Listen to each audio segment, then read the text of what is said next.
for me, some of the racing that we got involved with was in the early days with George Dyer and his son and all that stuff. So going to the racetrack, you get hooked.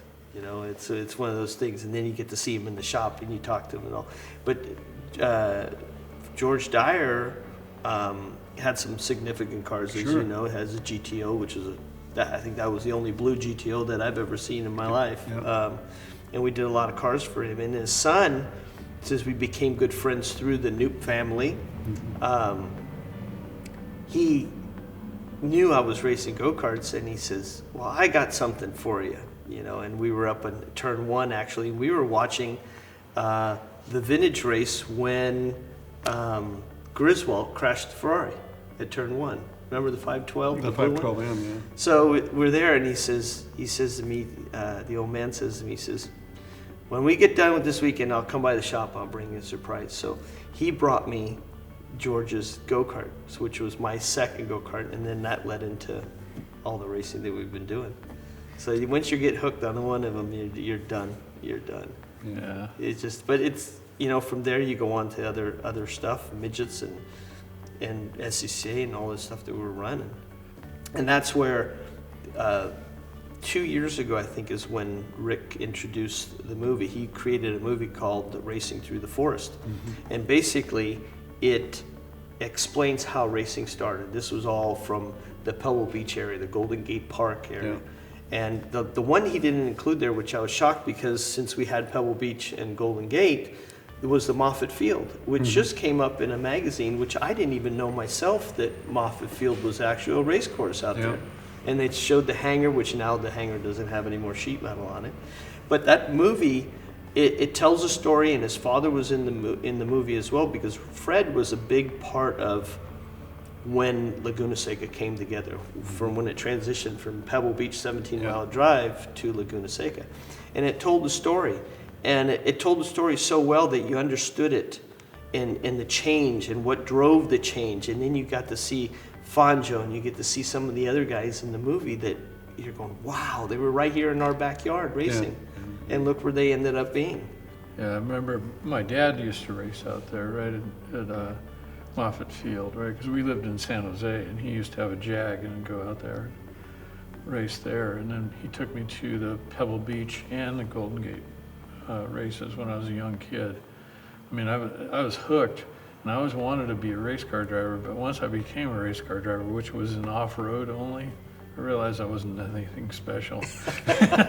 And that it took cubic money, which I just didn't have. You see people that just have that talent, right, to do it much better than you can, and they have the time and the money to do it, right? And it's just, you just have to make your decision which way you're going to go. Yeah. And I said, I'll be behind the camera, not behind the wheel. I was able to enjoy myself a lot more that way. I bought an Atlantic car in about 1982 from John Norman that somebody had in their garage in Castro Valley for years. So it had 5-year-old tires on it. So we said, well, I want to make sure it works. So we take it to Sears Point, and we put Dan Marvin in it, right? And so it goes out, and it does like a 42, and then a 40, and then a 39, and then he comes back in, right? And so Dan hops out of it and says, the tires are 5 years old. They've been sitting on flat so that they're not round anymore, and they vibrate and make your eyes blur. And he said the throttle's sticking, and there was some other thing he said we could improve on, but he says otherwise it's okay. So we fixed all that stuff, put new tires on it. I never saw a 39 the whole time I owned it. Later, Spencer drove Corvettes. This was my last time there. And then he drove Corvettes, and then he drove the Pontiac GTOs. So we had a lot of fun there. But the main thing was it was like a giant club race. And if you were careful and you didn't over-rev it and you didn't allow yourself to get caught up with, I can go a little faster, you could really move up and have a credible finish. But you could still do it at a budget that's somewhat affordable. That's right. When we ran the Cannibal, the budget to run the whole car was $40,000. Wow. And we never, in that car, in the 5 years that we ran and finished the race with that car, it never once had a new tire on it. We bought all the tires, were test tires from other teams Wow. for $250 a set instead of $2,000 a set. And we plop them on there because if you did what we were talking about, driving gently, whether you could go a quarter of a second faster or slower didn't make any difference. When you start the race, they usually give you 2 pace laps and you're warming your tires. Well, the banking's, I think, 38 degrees. So if you're at the end, which we were always qualified towards the back, 60 or 70th or something, and it basically comes to accordions and comes to a stop. So you would be in the Camaro or something, and it'd almost come to a stop, and you'd almost feel like you're going to slide down the banking and knock the guy off next to you, in some old Porsche or something. It's exciting though. It's neat to be out there with all these guys that have run the Indy 500 and Formula One and sports car champions and all that stuff. But I didn't realize you ran midgets and stuff. Yeah, I did midgets. The midgets was the same time that's when I got really introduced to Genoa racing. We were campaigning with them. Jay Jacobs was driving a Chevron, kind of like what you have there. It was painted orange. And then Angelo came on, was interested in the cars with Angelo Ferro. Yeah. And from there on, it branched into, now I think he still might be doing Indy Light or something, or he's kind of backed off a little bit. I think he's. So that's where we met Lights, Jimmy yeah. Vassar and all. But when you run the midgets and then you run SCCA and you do this again, you could still kind of do it at a budget like what you had done. Yeah. But today, even the midgets themselves are just, everything's a stepping stone far, far away from what we used to do. Well, I think we lived in a golden moment here, Oh, absolutely. with the education and the fuel was essentially free for the road cars and stuff, and you could go do some of this stuff and have a good time. But one of my favorite stories with that whole team of Marvin and those boys, I was driving a Formula 2 car, a Tolman. There's only 3 built. And Derek Warwick drove this car. And then from Derek Warwick, it turned into a Can-Am 2-liter car. So anyway, driving the car, and I ran it at Thunder Hill a couple of times. We tested it at Sears. And then they were doing a big Formula 1 deal at Portland. I think right after the Rose Cup. It was the Zupan vintage race. So we go up there to run, and they stuck me with the Formula 1 cars.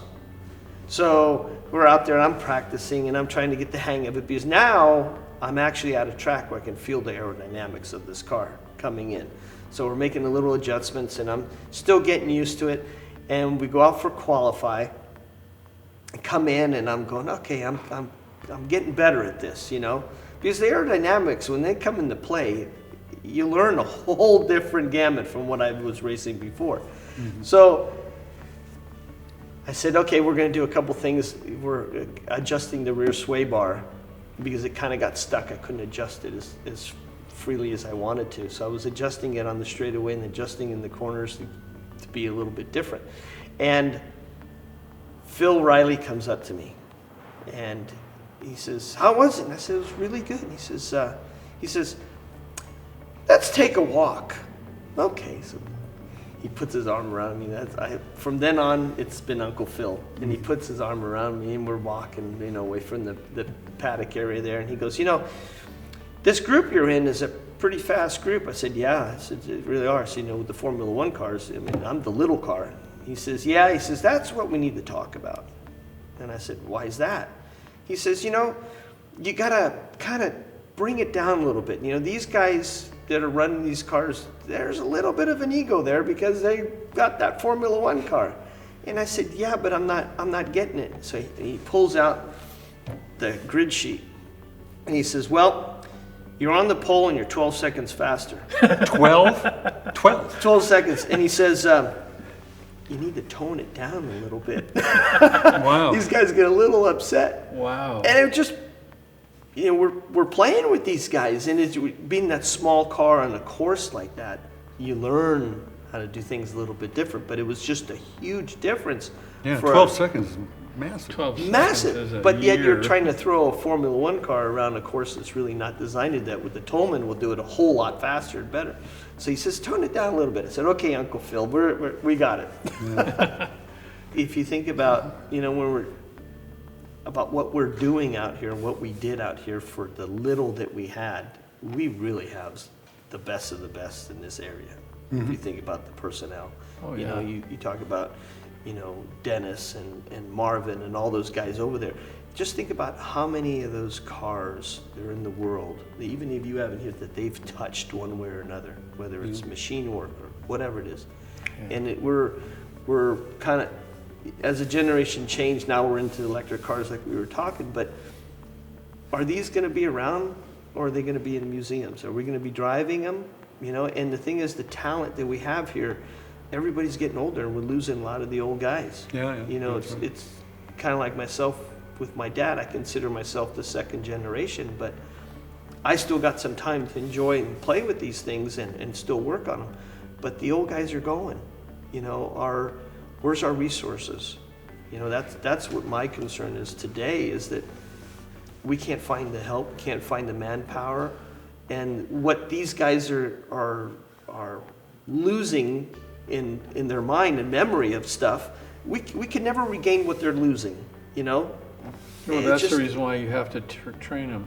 That's what I do. I've been in business going on 40 years now, right? And the guy that's going to take over for me, he walked in and said, was the shop sweep. And now 21 years later, he's going to take it over in the next 2 years.